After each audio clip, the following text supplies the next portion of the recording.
नमस्कार मित्रों।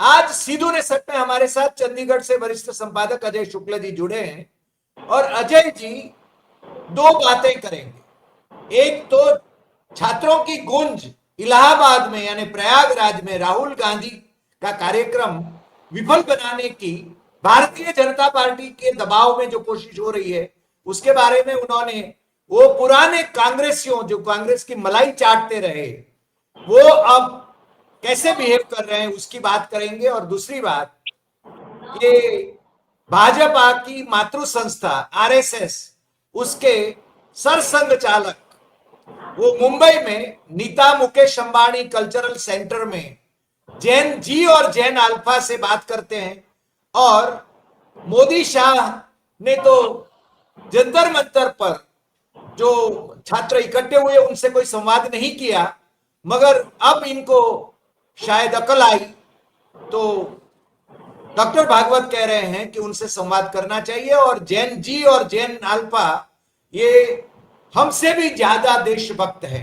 अब आरएसएस वाले वैसे आंदोलनकारियों को राष्ट्र विरोधी बताते हैं और ये अब इसको कुछ और कहते हैं। ये मोदी शाह को क्या उपदेश करेंगे समझ में नहीं आ रहा है। तो आज अजय जी आप इस पर बात करें और आपका फिर से एक बार स्वागत है अजय जी। नमस्कार देसाई सर। मैं सबसे बड़ी बात ये कहूंगा, जब वो कहते हैं कि हमारी पीढ़ी से ज्यादा ईमानदार और देशभक्त हैं, तो सबसे बड़ी बात कि जो पीढ़ी या कहें जिस संगठन के हैं खुद मोहन भागवत, वो न तो ईमानदार है और न देशभक्त। तो पहली बात तो अपने से तुलना बंद करें।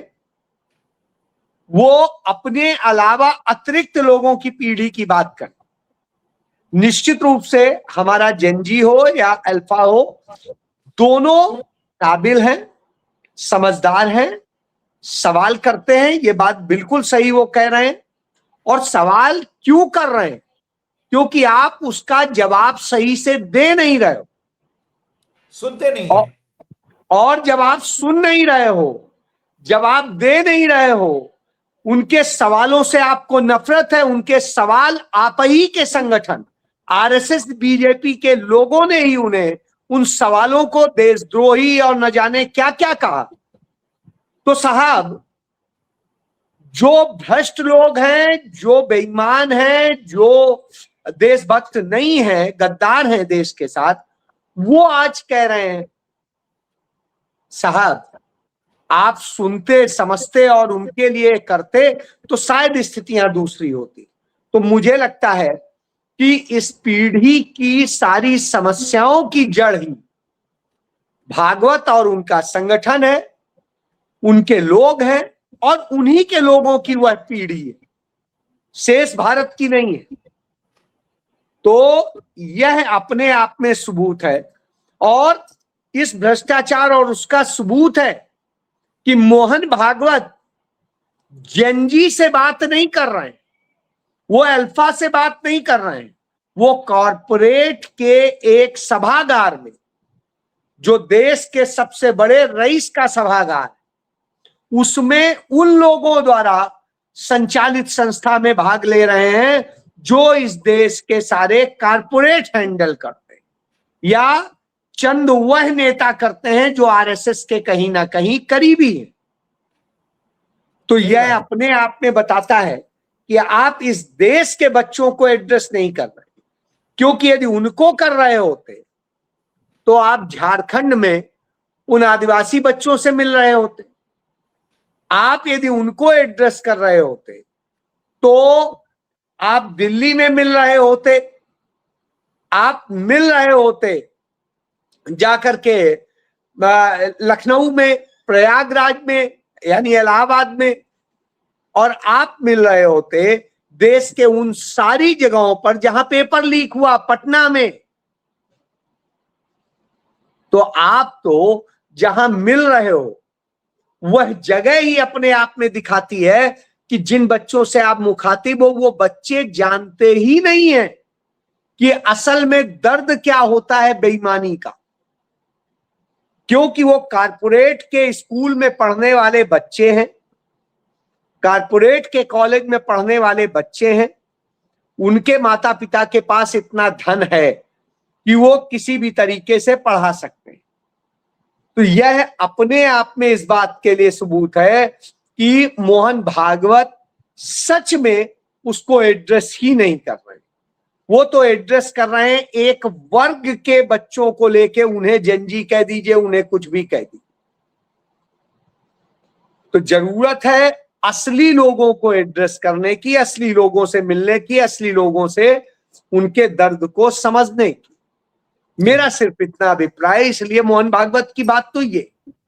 दूसरी जो सबसे बड़ी बात है वो बात है भारत के नेता प्रतिपक्ष राहुल गांधी ने जो कही, वो इंपॉर्टेंट इसलिए है क्योंकि उन्होंने जो कहा कि भारत का पूरा एजुकेशन सिस्टम ही ढह गया है, आपने उस सिस्टम को पूरी तरह से कोलैप्स कर दिया।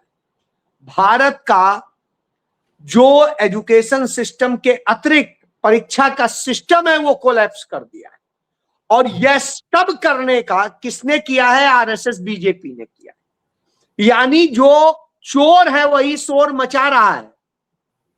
इसीलिए राहुल गांधी ने मोहन भागवत के इन सारी बातों को एक तरह से कंडेम किया। और यह सबूत है कि जब राहुल गांधी छात्रों की गूंज कार्यक्रम करने के लिए प्रयागराज जाने का काम करते हैं, उनकी आवाज सुनने का काम करते हैं, सुनाने का काम करते हैं जंजी और जनअल्फा का, तो यही इन्हीं मोहन भागवत की वह सरकार जो यूपी में भी है, दिल्ली में भी है, वो क्या साजिश रचती है कि वहां जहां पर वह 30 जुलाई को परमिशन दे चुकी है कि वहां पर उनका कार्यक्रम होगा, उनके मुताबिक तारीख भी तय हो गई कि सैटरडे शाम को होगा, जिससे संडे को छुट्टी रहती है, बच्चों का कुछ डिस्टर्ब नहीं होगा, बारिश के दिन है, इन दिनों में ग्राउंड में क्रिकेट या कोई गेम नहीं हो रहा होता है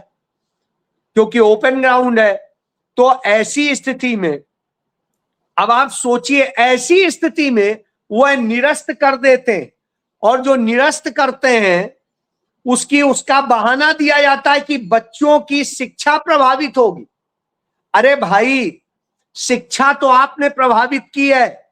जो इस समय चल रहा है पूरा, क्या कहते हैं, कांवड़ यात्रा, उस कांवड़ यात्रा के कारण, उस पूरी कांवड़ यात्रा के कारण आप देखिए 15 दिन के लिए स्कूल बंद है, 15 की जगह 14 दिन कह दीजिए, 13 दिन कह दीजिए, क्योंकि 3 तारीख से बंद कर दिए गए और 15 तारीख को 15 अगस्त है, तब तक सब बंद है। तो आपने बच्चों के उससे खिलवाड़ किया है।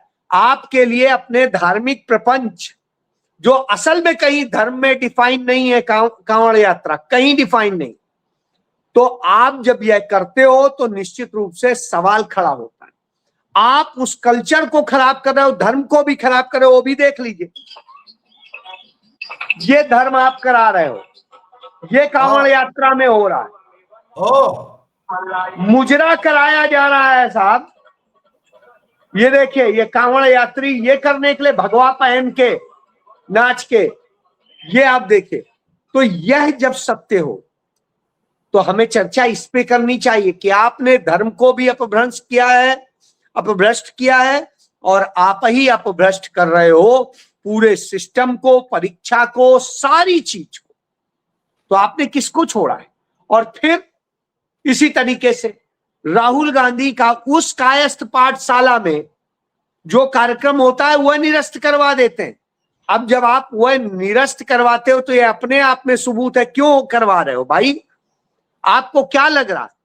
असल में जो उसका सच है उसे भी हमें जानने की जरूरत। वो आप इसलिए किससे करा रहे हैं, कैसे करा रहे हैं? ये कायस्थ जो है वो पाठशाला है क्या, जो 1873 में छोटी सी जगह से एक शुरू की गई थी, और उसके बाद में इसको पूरा समृद्ध करने में किसका योगदान था? कांग्रेस के नेताओं, चाहे डॉक्टर राजेंद्र प्रसाद रहे हो, चाहे लाल बहादुर शास्त्री रहे हो, या उनके पहले गणेश शंकर विद्यार्थी रहे हों और इस तरीके से कांग्रेस के नेताओं ने इसे किया। जो इसके आज की डेट में इसके संचालक है, मुख्य कार्यकारी अध्यक्ष है, वो चौधरी जितेंद्र नाथ सिंह, ये खुद लाल बहादुर शास्त्री के ही उससे आते हैं रिश्तेदारी से। इनके पिता को कांग्रेस ने 1962 में एमएलए बनाया था, फिर 1971 में उन्हें मंत्री बनाया था, और खुद यही जितेंद्र नाथ सिंह इनको शहर अध्यक्ष कांग्रेस का बनाया, नगर निगम का मेयर बनाया, कांग्रेस ने इनको एमएलए बनाया, सब कुछ बनाया। आज यह स्थिति है कि ये डराते हैं।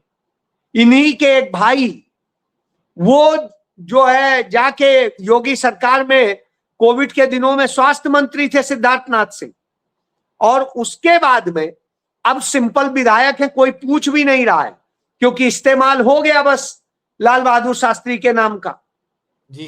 तो अब आप सोचिए, ये पूरी गद्दारों की एक वो खड़ी कर दी गई है, और जो लोग कि हम कांग्रेसी हैं कह रहे थे, उनको भी डरा धमका के इस तरह से कर लिया गया। तो आप ये जान लीजिए, ये पीढ़ी खराब है, इस पीढ़ी ने बर्बाद किया है, क्योंकि ये आरएसएस के संपर्क में आ गई, बीजेपी के संपर्क में। तो असल में चाहे शिक्षा हो चाहे कुछ हो, उसको बर्बाद इन्होंने किया है। इसीलिए राहुल गांधी को शायद यह कहना भी पड़ा कि आप चाहे जो कुछ कर लो, मैं छात्रों के साथ खड़ा हूं, छात्रों की आवाज बनूंगा, आपकी तरह नहीं। आपसे छात्र न्याय मांगते हैं, आप लाठी मारते हैं, पैलेट गन चलाते हैं, आप उनके ऊपर जिस तरह शोषण करते हैं, तो निष्पक्ष व्यवस्था की वो मांग कर रहे हैं, आप ये कर रहे हैं, तो इसको कैसे स्वीकार किया जा सकता है? तो राहुल गांधी की वो सारी बातें लॉजिकल है, और इन सब से ही इन्हें डर लगता है। जी, राहुल गांधी ने यहां पर एक स्लोगन भी दिया है, जॉब नहीं मिलेगा तो सिंहासन हिलेगा। अब कार्यक्रम तो 8 तारीख को होना ही है। आज आपने जो जिसके मुझे संपर्क दिया था पांडे जी का, डॉक्टर पांडे का, डॉक्टर पांडे वहीं पर ही थे, प्रयागराज में थे अजय राय के साथ में। वो कह रहे थे कि इसी मैदान पर किसी भी हाल में हम कार्यक्रम करके ही रहेंगे। स्वाभाविक सी बात है, उसके नियम के तहत अलॉटमेंट हुआ है, नियम के तहत किया गया है।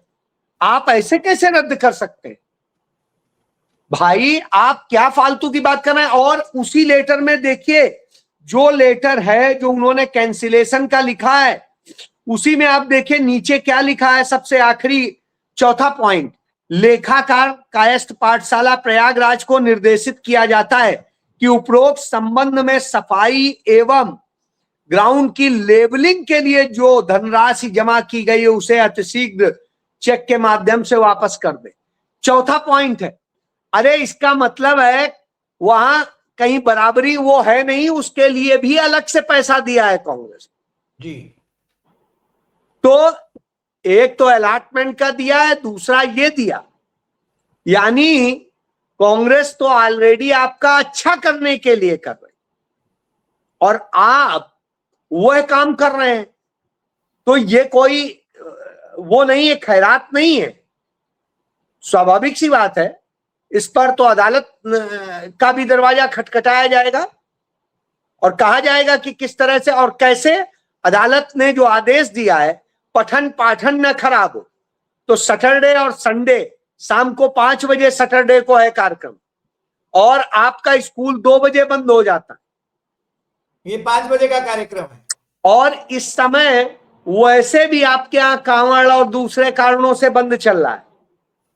तो फिर अब आप बताइए, जब ये सब बंद चल रहा है, फिर आप कहानी बता रहे हैं, क्योंकि वहां के पुलिस कमिश्नर ने सबने उनको थाने में बिठाया डीएम, और उन्होंने धमकाया है। वो डर गए हैं क्योंकि छोटे छोटे स्वार्थ है, और उस डर के कारण यह स्थिति है। तो यह आप समझ जी। अजय जी, आज आप हमारे साथ जुड़े और ये दोनों मसलों पर आपने बात करी, तो मुझे एक और बात कहने की इच्छा हो रही है। आप नानाजी देशमुख को भलीभांति जानते हैं। नानाजी बिल्कुल कभी जानता हूं। उनके उनके जो पोते हैं वो मेरे दोस्त हैं, मेरे साथ में यशवंत। जी, और जब मैं इंडिया न्यूज का चीफ एडिटर था उस समय हमारे साथ में सबसे पहला उन्हें सर्वे का मौका ही हमने दिया था, जी। India news. तो नानाजी देशमुख के साथ में इंडियन एक्सप्रेस के पेंट हाउस में, यानी गोयनका के घर में, मुजफ्फर हुसैन और हम सब भोज कर रहे थे। तब उन्होंने जो बात कही थी, वो बात आज आपने जो उल्लेख किया, नीता मुकेश अंबानी कल्चरल सेंटर में ये कार्यक्रम हो रहा है और कॉरपोरेट के बच्चों के सामने, तो मुझे उस समय की याद आती है। नानाजी देशमुख ने उस समय कहा था, मैं जब संपादक था इंडियन एक्सप्रेस ग्रुप में, उन्होंने कहा था कि what is BJP, BJP is a Reliance party. ये नानाजी देशमुख के शब्द थे जब हम भोज पर मिले थे गोयनका के घर में। तो ये अब साबित हो चुका है। ये हम दो हमारे दो वाली बात तो आजकल बहुत प्रचलित हो रही है, और आमतौर पर हम गुजरातियों पर भी कुछ लोग गाली गलौज करते हैं कि नहीं हमें नहीं, कहना वो पड़ता है। नहीं, वो हमें कहना वो पड़ता है। सुनिए नहीं डॉक्टर साहब, ये क्लियर करना, उन्हें सारे गुजरातियों से तकलीफ नहीं। आपके यहाँ के 4 गुजरातियों ने पूरे दुनिया में गुजरात को बदनाम कराया। ये वही गुजरात है जहां कांग्रेस के राष्ट्रीय अध्यक्ष रहे दादा भाई नौरोजी जैसे लोग महान लोग हुए, जहां पर महात्मा गांधी जैसे महान लोग हुए जिन्हें पूरी दुनिया पूछती है, जहां पर क्या नाम है वो सरदार पटेल हुए, जहां पर जो है गांधी परिवार, जो राहुल गांधी का परिवार है, उसका भी भरूच, जन्म वही है आप ही के यहाँ सूरत के पास में। भरूच तो भरूच में है। भरूच भरूच में में, हवेली है। हाँ, वही तो मैं कह रहा हूं। आज तक तो ये आप सोचिए, लेकिन ये अच्छे लोग हैं, और जो लोग हैं जो कलंकित कर रहे हैं वो आपके सामने। जी नहीं, हम लोग हमेशा कहते हैं कि हम गांधी सरदार के वंशज हैं, ये मोदी शाह के नहीं, उनके नुमाइंदे नहीं हैं, क्योंकि हम गांधी सरदार के वंशज हैं, ये हम बताते हैं। और दूसरी बात, वहां जागरण जो कि भाजपाई अखबार जो है, भाजपा के सांसद भी रहे गुप्ता जी, उन्होंने उन्होंने तो एक, मेरे ख्याल से प्रचार अपप्रचार शुरू कर दिया है कि फिरोज गांधी मुसलमान थे, और भाजपाई लोग उनकी मजार, आज भी जागरण में यही छपा है, आज भी जागरण में यही छपा है कि उनकी मजार पर, अरे वो पारसी थे, जरथोस्ट थे, ये जग मशहूर है, फिर भी उनको बदनाम किया जाता है। मेरे ख्याल से ये भी क्योंकि पारसी गुजराती होते हैं, और हमें गर्व है फिरोज गांधी जैसे सांसद जिन्होंने अपने अपने ससुर के सरकार में एक मंत्री को इस्तीफा देने के लिए विवश कर दिया था। आपको भली भांति मालूम है, उन दिन वो लोकसभा में बोले थे। तो अजय जी, आज आप हमारे साथ जुड़े, उसके लिए आपका बहुत बहुत शुक्रिया, और फिर मिलेंगे नए एपिसोड में नए विषय के साथ। नमस्कार।